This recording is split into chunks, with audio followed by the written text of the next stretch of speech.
বিশ্বাস করেন, আপনার রিজিকের মধ্যে যদি একটা টাকা হারাম থাকে, যতক্ষণ সেটাকে আপনি ত্যাগ না করছেন, আপনার ইবাদত কবুল হবে না।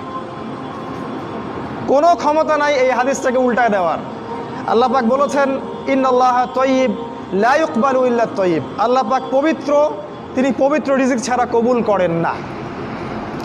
তিনজন ব্যক্তির দোয়া কবুল হয়, নবীজি বলেছেন। দোয়া ফেরত দেয়াই হয় না, দোয়া করলেই কবুল। একজন হচ্ছে বাবা যখন সন্তানের জন্য দোয়া করে। 2 নাম্বার, যখন কোনো মুসাফির মানে সফর করছে যারা আল্লাহর পথে বা মুসাফির, তারা যখন আল্লাহর কাছে দোয়া করে, দোয়া কবুল হয়ে যায়। আরেকটা দোয়া হলো মাজলুম, কারো উপর জুলুম করা হয়েছে, এই মাজলুম যখন জালেমের বিরুদ্ধে বদদোয়া করবে, তখন দোয়া কবুল হয়ে যাবে। এই মুসাফিরের দোয়া কবুল হয়। একজন মুসাফির হাত তুলে আল্লাহকে বলছিল, আল্লাহ আমাকে এইটা দাও, আল্লাহ আমাকে ওইটা দাও।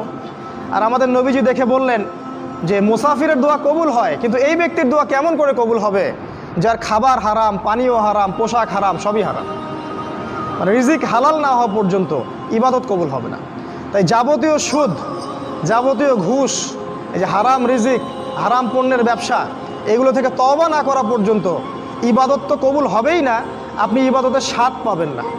এই যে নামাজ পড়েন, রোজা রাখেন, অনেক কিছু করেন, হজ করেন, স্বাদ পান না, আত্মতৃপ্তি